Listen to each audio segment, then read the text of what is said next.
नमस्कार दोस्तों। दीप एजुकेशन 78 में आपका स्वागत है। दोस्तों, आज जो मैं आपके लिए टॉपिक लेके आया हूँ वह ज्वालामुखी है। जैसा कि आप देख ही पा रहे होंगे, आज हम इसके बारे में चर्चा करेंगे। ज्वालामुखी को मैं ट्रिक के ही माध्यम से पढ़ाऊँगा। जहाँ जहाँ ट्रिक लगेंगी वहाँ लगाऊँगा और 90% मैंने ट्रिकों का ही यूज़ किया है इसमें। वीडियो के एंड तक बने रहिए और चलो वीडियो स्टार्ट करते हैं। आइए, ज्वालामुखी ज्वालामुखी की परिभाषा देख लो पहले आप। भूपटल पर वह प्राकृतिक व छेद दरार है जिससे होकर पृथ्वी का पिघला हुआ लावा, राख, भाप, अन्य गैसें बाहर आती हैं। बाहर हवा में उड़ा हुआ लावा शीघ्र ही ठंडा होकर छोटे छोटे टुकड़ों में बदल जाता है। उसे क्या कहते हैं? हम सिंडर कहते हैं। अच्छा, भूपटल होता क्या है? पहले भूपटल के बारे में जान लेते हैं। भूपटल पृथ्वी का सबसे कठोर भाग होता है, जहाँ पर मतलब छेद होती है, दरार होता है। उससे पृथ्वी का जो लावा होता है ना, वो ज्वालामुखी के रूप में राख, भाप, अन्य से तरीके से बाहर निकलता है। और जो बाहर निकलता है ना, हवा में जो उड़ता है लावा, शीघ्र ही ठंडा हो जाता है नीचे गिर के, उसे टुकड़ों में बदल जाता है, छोटे छोटे टुकड़ों में। तो उसे हम सिंडर कहते हैं। क्या कहते हैं? सिंडर। आगे चलिए। जब ज्वालामुखी विस्फोट होता है तो उसमें जलवाष्प का परसेंट सबसे ज़्यादा होता है।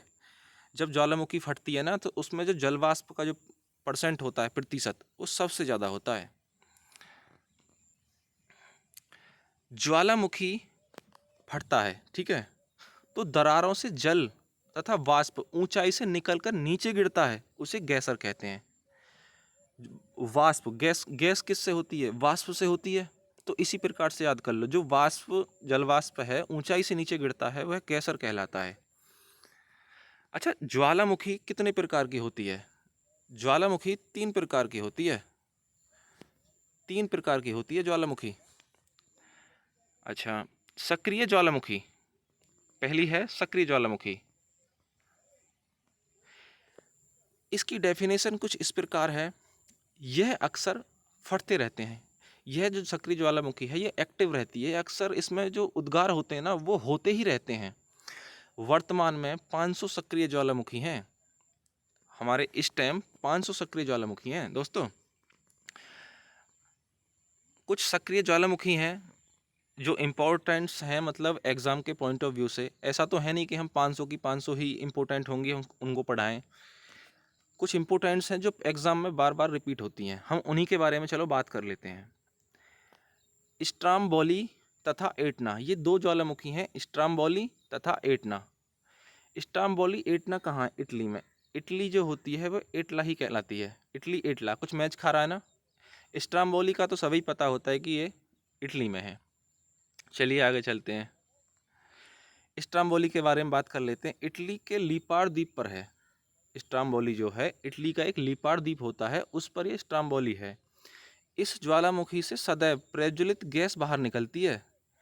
यानी कि कुछ जो गैस निकलती है ना, उससे प्रज्वलित होता है, यानी कि उजाला प्रकाश होता है। इसके आसपास का जो भाग होता है ना, वो प्रकाशित होता है। इसलिए इसे भूमध्य सागर का प्रकाश स्तंभ कहा जाता है। इसे भूमध्य सागर का प्रकाश स्तंभ कहते हैं, क्योंकि ये उजाला प्रकाश करता है, स्ट्राम्बोली। अच्छा, आगे चलते हैं हम। चलिए, कोटापैक्सी। कोटापैक्सी है मोना लाओ जाओ, सॉरी मोना लाओ, मोना लोआ, सॉरी मोना लोआ। कोटापैक्सी है हमारा मोना लोआ में। यह विश्व का सबसे ऊंचा ज्वालामुखी है। कोटापैक्सी सबसे ऊंचा विश्व का ज्वालामुखी है। अच्छा, कोटा पैक्सी, पैक, मोना जो लड़की थी वो पैक पीती थी।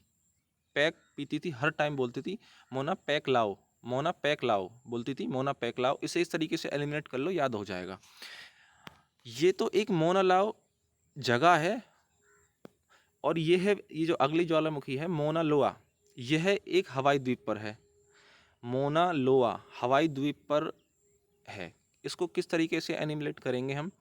मोना लोआ, मोना का घर जो था वो हवाई द्वीप पर था। इस तरीके से एलिमिनेट कर लो। अगर बात आए सबसे सक्रिय ज्वालामुखी की, तो उसमें सबसे पहले नाम आता है मोना लोआ का। मोना लोआ सबसे सक्रिय ज्वालामुखी है। बैरन द्वीप, बैरन, द्वीप, ये कहाँ पड़ता है? अंडमान। हम अगर किसी को मानते हैं, इसकी हम ट्रिक बना रहे हैं, अगर हम किसी को मानते हैं, अंडमान मान, ये ना पीछे वाला जो मान है, इस मान को एलिमिनेट करेंगे रन से। बैरन, हम किसी को मानते हैं तो उसके पैर लेने के लिए सबसे पहले हम रन करके जाते हैं, रन करके जाते हैं जिसको हम मानते हैं। अंडमान, बैरन क्या? अंडमान से रिलेटिव हो गया। बैरन द्वीप कहाँ पर है? अंडमान में। भारत का यह एक सक्रिय ज्वालामुखी है, भारत का एक सिर्फ यही एक सक्रिय ज्वालामुखी है, एक मात्र है। Mount Etna, mount Etna Sicily, अगर हम किसी को ईंट मारेंगे तो वह सिसक सिसक के रोएगा। क्या? सिसक सिसक के रोएगा, कहते हैं ना, सिसक सिसक के रो रहा बच्चा, ईंट मार दो सिसक सिसक के रोएगा, इसीलिए ये माउंट एटना में है। माउंट एटना सिसली में पड़ता है। चलिए, अच्छा इस क्वेश्चन किस प्रकार से बनते हैं इसमें? जैसे कि सक्रिय ज्वालामुखी है, ये इसमें क्वेश्चन आएगा बैरन द्वीप किस ज्वालामुखी का उदाहरण है, इस तरीके से मान लो आप, तो इसमें 3 या 4 ऑप्शन आ जाएंगे, कोई भी, प्रसुप्त ज्वालामुखी, शांत ज्वालामुखी, या फिर सक्रिय ज्वालामुखी, ये इस तरीके से आएंगे, आपको टिक करना होगा। और वैसे भी मैंने आपको 10 MCQ मैंने पीछे लगाए हैं आपकी प्रैक्टिस के लिए, और इस PDF से बाहर आपका एक भी क्वेश्चन जाएगा भी नहीं। और वीडियो अच्छी लगे तो वीडियो को लाइक और सब्सक्राइब प्लीज़ ज़रूर कर लीजिए, ऐसे कंटेंट आपको ट्रिक के माध्यम से मिलते रहेंगे। चलिए वीडियो आगे स्टार्ट करते हैं। अब हमारा आता है प्रसुप्त ज्वालामुखी। प्रसुप्त ज्वालामुखी, इसमें निकटतम में कोई उद्गार नहीं हुआ है, लेकिन कभी भी हो सकता है। इसमें उद्गार तो कभी हुआ नहीं है निकटतम में, लेकिन कभी भी उद्गार हो सकता है। इसका दूसरा नाम है निष्क्रिय ज्वालामुखी। इसके उदाहरण हैं Fujiyama, Fujiyama Japan, Fujiyama Japan का है ये वाला।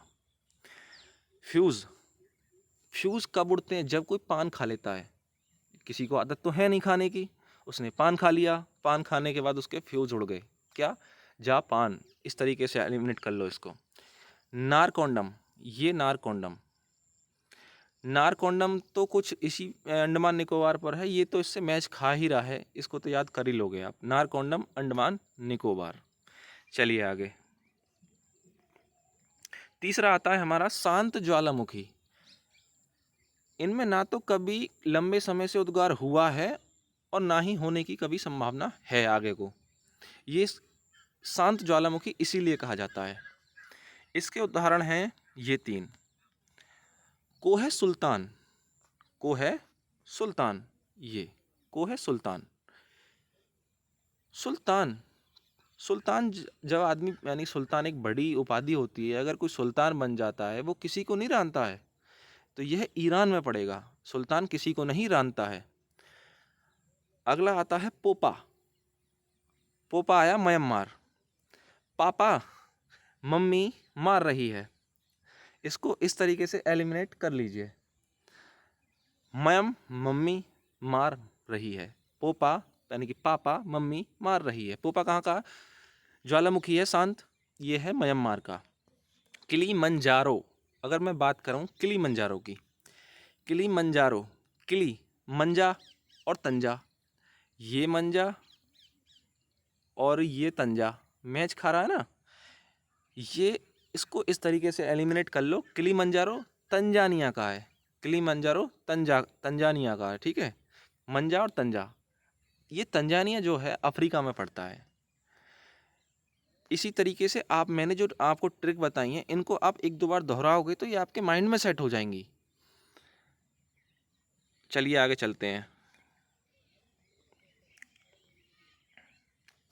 कुछ सम नोट्स हैं हमारे उनसे अलग। ऑस्ट्रेलिया एक ऐसा महाद्वीप है जिस पर एक भी ज्वालामुखी नहीं है, इस पर एक भी ज्वालामुखी नहीं है ऑस्ट्रेलिया पर, देख लो आप। ज्वालामुखी पर्वत Saint Helens, Saint Helens America पर है। सेंट हेलेंस कहाँ पर है? अमेरिका में। इसको याद कर लेना, अपने कोई हिसाब से ट्रिक बना लेना, मेरे से तो कोई बन नहीं रही है। चलिए आगे चलते हैं। अब आपके लिए मैंने ज्वालामुखी से रिलेटिव कुछ MCQs रखे हैं। अब हम देखते हैं आपको कितना याद हुआ है। ठीक है, अब बताना मुझे कमेंट्स में आपके कितने क्वेश्चंस सही गए 10 में से। चलिए, पहला क्वेश्चन है हमारा, भूपटल पर वह प्राकृतिक छिद्र व दरार जिससे लावा, राख व गैसें बाहर आती हैं, उसे हम क्या कहते हैं? बताइए। अब आपको अभी मैंने पढ़ाया थोड़ी देर पहले ही कि जहाँ से लावा या राख निकलती है वह ज्वालामुखी तो होता है। क्या होता है? वह ज्वालामुखी होता है। ठीक है, चलिए आगे चलते हैं। दूसरा क्वेश्चन,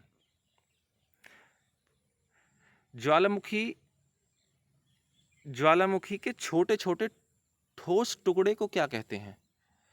मैंने आपको बताया था कि छोटे छोटे जो टुकड़े होते हैं जब वो सूख जाते हैं, यानी कि उसको क्या बनते हैं? वो सिंडर बनता है, सिंडर। जलवाष्प किससे रिलेट किया था मैंने? गैसर से। इसी प्रकार से आपने याद किया होगा, यह सिंडर है इसका मतलब। ठीक है, इसका आंसर। चलिए आगे। तीसरा क्वेश्चन है, निष्क्रिय ज्वालामुखी में कौन से आते हैं? निष्क्रिय, मैंने बताया था निष्क्रिय ज्वालामुखी कौन सी होती है? यह प्रसुप्त ज्वालामुखी होती है। कौन सी होती है? यह प्रसुप्त ज्वालामुखी होती है। प्रसुप्त ज्वालामुखी होती है। निकट भविष्य में उद्गार हो सकता है इसमें, हुआ नहीं है, हो सकता है। ठीक है, आगे चलिए इसी प्रकार से आप। नेक्स्ट क्वेश्चन, चौथा, शांत ज्वालामुखी किसे कहते हैं? जिनमें लंबे समय से कोई उद्गार नहीं हुआ है। ये तो आपको दिख ही रहा होगा। चलिए आगे चलते हैं। पांचवा क्वेश्चन है, कोहे सुल्तान, मैंने आपको ट्रिक के माध्यम से बताया था। कोहे सुल्तान ईरान, यानी कि जब कोई सुल्तान बन जाता है तो वो किसी को नहीं रानता है। आ गया ना याद? ये कौन सी है? ये शांत ज्वालामुखी है, बिल्कुल। ठीक है, इसी तरीके से याद कर लेना आप भी ट्रिक के माध्यम से, जो मैंने बताई आपको रिकॉल कर लेना, आपको याद हो जाएंगी। चलिए आगे चलते हैं। छठा क्वेश्चन है आपका, किलिमंजारो। किलिमंजारो कहाँ का है? तंजानिया। किलिमंजा, ये मंजा मैंने आपको बताया था, मंजा और तंजा इसी तरीके से एलिमिनेट किया था मैंने। किलिमंजारो कहाँ पर है? ये है तुम्हारा तंजानिया में। तंजानिया कहीं अफ्रीका में, अफ्रीका में, रीका में। ठीक है, इसी तरीके से याद कर लेना। चलिए आगे।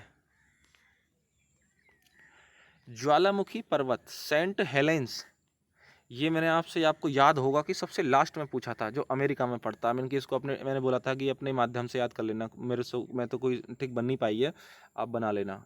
ये हो गया अमेरिका में। चलिए आगे। आठवां क्वेश्चन है आपका, विश्व का सबसे सक्रिय ज्वालामुखी कौन सा है? सबसे सक्रिय ज्वालामुखी कौन सा है? मोना लोआ, बताया था मैंने आपको। मोना लोआ कहाँ पर पड़ता है? हवाई द्वीप पर। मोना कहाँ रहती है? हवाई द्वीप पर रहती है। इसी तरीके से मैंने आपको ये बताया था, ये वाला। ठीक है, चलिए आगे। नेक्स्ट क्वेश्चन, 9वां, ज्वालामुखी विस्फोट के समय निकलने वाली गैसों में से कौन सी मतलब प्रमुख होती है? देखो, ज्वालामुखी से जो गैसें निकलती हैं, निकलने के लिए तो यह भी निकलती है, कार्बन डाइऑक्साइड और सल्फर भी निकलती है। अगर विशेष तौर पर अगर हम बात करें तो सल्फर डाइऑक्साइड का ही नाम हम मतलब सुझाएंगे, क्योंकि भाई सल्फर डाइऑक्साइड बहुत ही हानिकारक होती है। इसको फर्स्ट प्रायोरिटी इसलिए दी जाती है। ठीक है, तो दोस्तों ये नए 9 ही क्वेश्चन थे। तो आप मुझे बताएं कि 9 में से आपको कितने क्वेश्चन आपके सही गए। कमेंट में ज़रूर बताएं। अगर वीडियो अच्छी लगे तो लाइक और सब्सक्राइब करें, और ऐसा कंटेंट आपको ट्रिक के माध्यम से मिलता रहेगा। चलिए इसी के साथ वीडियो को समाप्त करते हैं। धन्यवाद। जय हिंद।